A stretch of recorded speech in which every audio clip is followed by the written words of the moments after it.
Hello दोस्तों, नमस्कार। RJ Hindi कहानी में आपका बहुत बहुत स्वागत है। दोस्तों, कहानी का पूरा आनंद लेने के लिए वीडियो को लास्ट तक देखें। अगर कहानी पसंद आए तो चैनल को जरूर सब्सक्राइब करें और वीडियो को लाइक करें। तो दोस्तों चलिए शुरू करते हैं।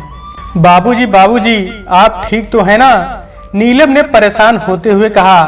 परीक्षण करते हुए डॉक्टर ने उनकी बहू को संबोधित करते हुए कहा, अरे आप परेशान ना हो, अभी इंजेक्शन दे दिया है, धीरे धीरे नींद आ जाएगी। डॉक्टर ने झुकते होते हुए शर्मा जी को ध्यान से देखा। माथे के पास थोड़ा खून जम गया सा दिख रहा था और हाथों पैरों में खरोंचे थी। नीलम बोली, तो क्या बाबूजी ऐसे ही रहेंगे डॉक्टर साहब? जब से एक्सीडेंट हुआ है बिल्कुल सुस्त है, ज्यादा खून तो नहीं निकला है। डॉक्टर ने कहा, खून बह न पाने के कारण शायद क्लॉटिंग हो गई है ब्लड की। अजय आए तो इन्हें हॉस्पिटल ले आए आप लोग। नीलम बोली, दरअसल अजय किसी काम से दिल्ली गए हैं, अभी अजय भी नहीं थे तो वो तो वॉचमैन ले आया इन्हें। मैं तो भीतर भी न ला पाती अकेली, अजय कल तक आएंगे। डॉक्टर ने कहा, चेकअप कर लिया है, ज्यादा सीरियस तो नहीं है, पर अभी कुछ दिन तो ऐसे ही रहेंगे, किंतु ये ठीक तो हो जाएंगे ना? हाँ, मैंने आवश्यक दवाइयाँ दे दी है, यदि कोई इमरजेंसी हो तो अस्पताल जरूर ले आइएगा, कहकर डॉक्टर ने विदा ली। मैंने नीलम को सांत्वना देकर अपने फ्लैट की चाबी उठाई और कहा, अच्छा नीलम, अब चलती हूँ, कोई जरूरत हो तो जरूर बताना। उसने शुक्रिया कहकर मुझे विदा दी।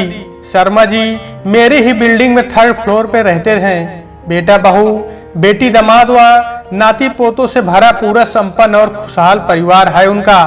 वे अपने बेटे बहू के साथ रहते हैं। बेटी दामाद यही नजदीक ही थोड़ी सी दूरी पर स्थित बिल्डिंग में रहते थे। मैं उम्र में उनकी बड़ी बहू नीलम के समकक्ष थी। मेरी और नीलम की बहुत बनती थी। शर्मा जी के 2 बेटे थे, बड़ा बेटा अजय और बहू नीलम, जो यहाँ कानपुर में उनके साथ रहते थे। वहीं छोटा बेटा मनीष, उसका परिवार और शर्मा जी की पत्नी गांव में रहा करती थी। अजय डॉक्टर था और छोटा पुत्र खेती बाड़ी का कार्य देखता था। शर्मा जी की फैमिली में सब कुछ ठीक ठाक चल रहा था। तभी अचानक पता चलता है कि शर्मा अंकल का एक्सीडेंट हो गया है। यह पता लगते ही मैं तुरंत नीलम के पास आ गई थी। शाम को डॉक्टर अजय भी आ गए। एक्सीडेंट की बात सुनकर उन्होंने तुरंत फ्लाइट पकड़ ली थी और उनकी रिपोर्ट आई। पता चला कि उनकी दिमाग की नस अंदर से क्षतिग्रस्त हो गई है, खून जम गया है। क्योंकि खून बाहर नहीं निकल सका, इसलिए क्लॉटिंग हो गई, जिसके कारण शर्मा जी के शरीर का एक हिस्सा लकवाग्रस्त हो गया। वो हॉस्पिटल में भर्ती किए गए। लगभग 10 दिनों तक उनका इलाज चला। डॉक्टरों ने कहा, अब हालत में सुधार है, किंतु आवाज आने में कुछ दिनों का समय लगेगा, किंतु ये ठीक अवश्य हो जाएंगे। क्योंकि अजय खुद डॉक्टर था, अतः वे अस्पताल से घर वापस आ गए थे। घर में अब तो लोगों का आना जाना होने लगा था। सभी उन्हें देखने के लिए और सहानुभूति जताने के लिए आते थे। इस क्रम में मैंने भी सोचा कि मुझे भी जरूर जाना चाहिए, तो मैं भी शाम के वक्त उनके घर गई।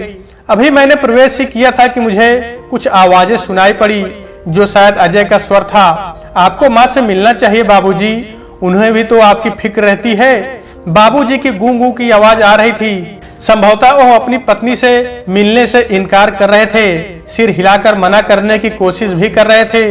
वो शुरू से उनको न मिलने की जिद करे बैठे हुए थे और उनका बेटा उनसे अनुग्रह कर रहा था। पत्नी है वो आपकी, उम्र भर क्या नहीं किया है उन्होंने आपके लिए, और आपने क्या दिया उन्हें? हमेशा तिरस्कृत किया। एक पत्नी का सम्मान तक भी नहीं पा सकी आपसे। कम से कम यहाँ तो बुला लीजिए, सेवा करनी चाहती है आपकी। आपको ना सही, किंतु उन्हें तो आपकी फिक्र है। इसके बाद मैंने आवाज करते हुए द्वार पर दस्तक दी। घर के भीतर प्रवेश करने के पूर्व उन्हें संभलने का मौका देने हेतु सभी चुप हो गए। नीलम ने मुझे भीतर आने को कहा। अरे रश्मि, तुम आओ आओ, भीतर आओ। देखिए बाबूजी, आपसे मिलने कौन आया है। मैंने भी बाबूजी को देखकर प्रणाम किया, हालचाल पूछा। मुझे देख अजय भी दूसरे कमरे में चले गए। मुख पर बनावटी हंसी का आवरण नीलम और अजय दोनों के चेहरों की उलझनों को ढक पाने में असमर्थ था। मैं महसूस कर रही थी कि मेरे आने से पूर्व स्थिति काफी तनावपूर्ण थी। काफी लोग उसके घर आ चुके हैं बाबूजी से मिलने। रिश्तेदार, बहनें, नीलम के मायके और ससुराल पक्ष के बहुत से लोग, जिनमें से कुछ को तो मैं पहचानती तक नहीं थी। फिर औपचारिकताएं पूर्ण करके मैं अपने घर आ गई। किंतु एक प्रश्न मुझे कचोटने लगा कि शर्मा अंकल अपनी पत्नी को यहाँ नहीं आने देना चाहते, वो भी इस हालत में, तो और जरूरत है देख रेख की।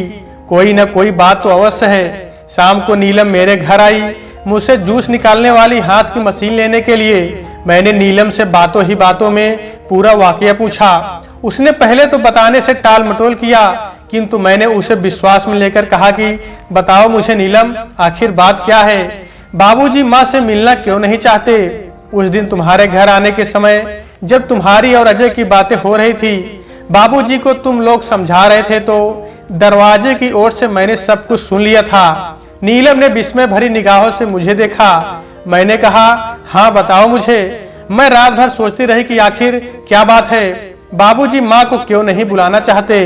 पहले भी मेरे दिमाग में यह बात आती थी कि बाबूजी यहाँ और माँ गांव में। नीलम ने कहा, दरअसल बाबूजी और माँ का विवाह मजबूरी में हुआ था। माँ की शादी पहले बाबूजी के बड़े भाई से तय हुई थी एवं तिलक चढ़ चुका था, किंतु एक दिन गाड़ी से जाते वक्त एक्सीडेंट में उनकी अचानक मौत हो गई और फिर ऐसी उत्पन्न परिस्थितियों के कारण उनके पिताजी ने माँ का विवाह हमारे बाबूजी से तय कर दिया। माँ के पिताजी ने उनके जीवन को बर्बाद होने से बचाने की दुहाई देकर उनका विवाह बाबूजी से करवाने को कहा, तो दादाजी राजी हो गए। और दूसरी बात है कि बाबूजी उस वक्त विवाह योग्य थे एवं माँ से उम्र में बड़े भी थे।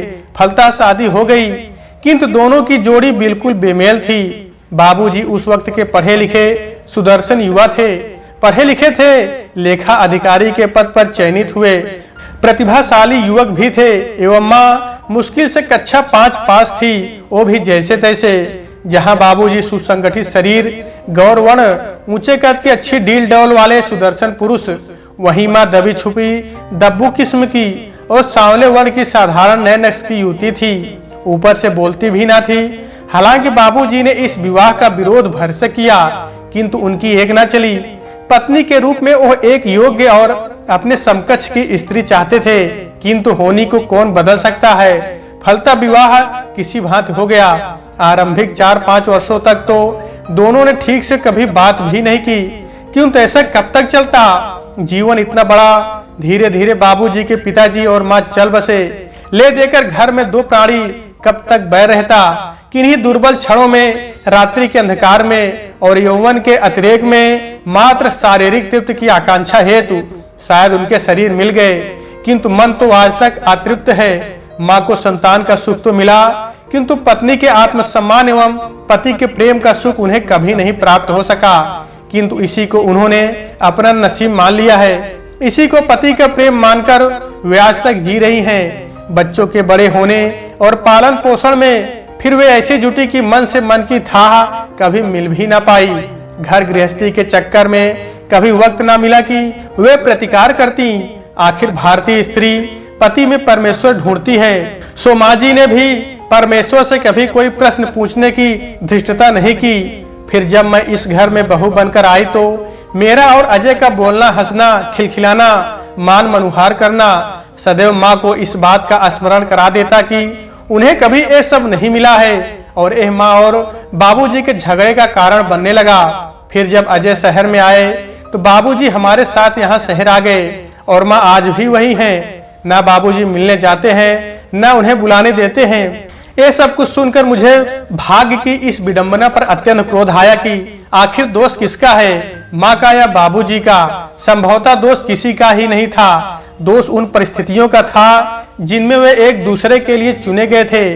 शायद यही नियति थी। मेरा मन उस स्त्री के लिए विह्वल था जिसने आज तक पति के प्रेम के स्थान पर मात्र शारीरिक भावावेश को ही महसूस किया था और स्वाभाविक प्रेम को ना पाकर पति के रूखे व्यवहार को ही उन्होंने अपना नसीब मान लिया। पति के स्पर्श में प्रेम को टटोलने की कोशिश की या फिर उस पुरुष के विषय में सोचने लगी कि जिसके सपनों की उड़ान भरने वाले पंखों को समय के कुचक्र ने काट के रख दिया, उसकी जीवन प्रत्याशाओं की कली को मसल कर रख दिया। जीवन की एक अत्यंत महत्वपूर्ण उक्ति कि जो होता है अच्छे के लिए होता है कि क्या प्रासंगिकता है। ईश्वर इस तरह के लोगों की उम्मीदों को अधूरा छोड़ देता है। आखिर क्या मर्जी है ईश्वर की? यदि जो होता है अच्छे के लिए होता है तो आखिर इसके पीछे क्या अच्छाई हो सकती है? दो जिंदगियां आजीवन खुशी से वंचित थी, जिसमें अच्छा क्या था। काश ऐसी अधूरी जिंदगी को जीवन जीने का मौका मिल सकता, किंतु संभवतः इसे ही नियति कहते हैं। जहां बाबूजी अपने इस निर्णय को लेकर अटल हैं कि नहीं, उन्हें मां को शहर नहीं बुलाना, वही पत्नी आज भी तरस रही है पति के इस प्रकार के संकट भरे दिनों में उनकी सेवा करने के लिए। वो अकेली अपने वैवाहिक जीवन के लिए प्रतिबद्ध है। क्या कोई पुरुष इतना कठोर हो सकता है? जीवन में सिर्फ उतना ही मिलता है जितना हमारे भाग्य में है और जो ईश्वर द्वारा लिख दिया गया है। जीवन के इस पड़ाव पर जबकि वो स्वयं पक्षाघात झेल रहे हैं एवं इस अवस्था में जो आदमी और पैरों से लाचार है, उसे एक झलक देखने को तरस रही है उसकी पत्नी। इतने पर भी मां के हृदय में अपने पति को सकुशल देखने की इच्छा है, किंतु क्या बाबूजी हर बार की तरह इस बार अपनी पत्नी के प्रेम की उपेक्षा कर पाएंगे? अभी मैंने इन विचारों में खोई हुई थी कि अचानक मेरे फोन की घंटी बजी। मैंने फोन उठाया। उधर से नीलम चहकती हुई सी बोल रही थी, रश्मि, बाबूजी ने माँ को बुलाने के लिए हाँ कह दी और अजय ने मनीष से कहकर माँ को यहाँ लाने का इंतजाम भी कर लिया है। पता है, माँ ने खुश होकर बाबूजी को बोला, हम आते हैं कल मनीष के संग में। आपके हाथ पैर की मालिश करूंगी तो आप जल्दी ठीक हो जाएंगे। और बाबूजी कल रात फोन पर माँ की आवाज सुनकर फूट फूट कर रोए। अच्छी खबर है ना? मैंने सोचा तुझे बता दूं। निसंदेह एक खबर बेहद अच्छी थी, जिसे सुनकर मेरे मन में एक अजीब की प्रसन्नता भर गई। आंखों में खुशी की नमी भी आई कि चलो कम से कम जीवन के उत्तरार्ध में ही सही खुशियों का सूरज माँ के जीवन में रोशनी तो ले आएगा। उसका जीवन भर से अपने परमेश्वर की सेवा करने का सपना तो सच हो सकेगा। कम से कम जीवन के इस पड़ाव पर तो बाबूजी ने महसूस किया कि जाने अनजाने अपनी अर्धांगिनी संग अन्याय कर रहे हैं। ओ जो हुआ उसमें उस अभागी की क्या गलती? नियति का लेख आजीवन सुहागन बनकर भी उसके रीतेपन को मिटा ना सका। शायद सच ही कहा है किसी ने, ईश्वर के घर देर है अंधेर नहीं। और जल्दी से मैंने भी अपने विचारों को विराम दिया, ये सोचकर कि ऊपर वाले की लेखनी के आगे हम सब नतमस्तक हैं। जिस निराशा को नियति मान बैठे थे, सच में तो उसकी कलम ने कुछ और ही लिख रखा था। और प्रफुल्ल मन से मैं भी नीलम के साथ मिलकर माँ जी के स्वागत की तैयारी करने चल पड़ी। तो दोस्तों, आज के वीडियो में बस इतना ही। कहानी आपको कैसी लगी कमेंट बॉक्स में जरूर बताइएगा। अगर कहानी पसंद आई है तो कृपया चैनल को जरूर सब्सक्राइब करें और वीडियो को लाइक करें। तो दोस्तों, आपसे फिर मिलते हैं अगले वीडियो में। तब तक के लिए नमस्कार।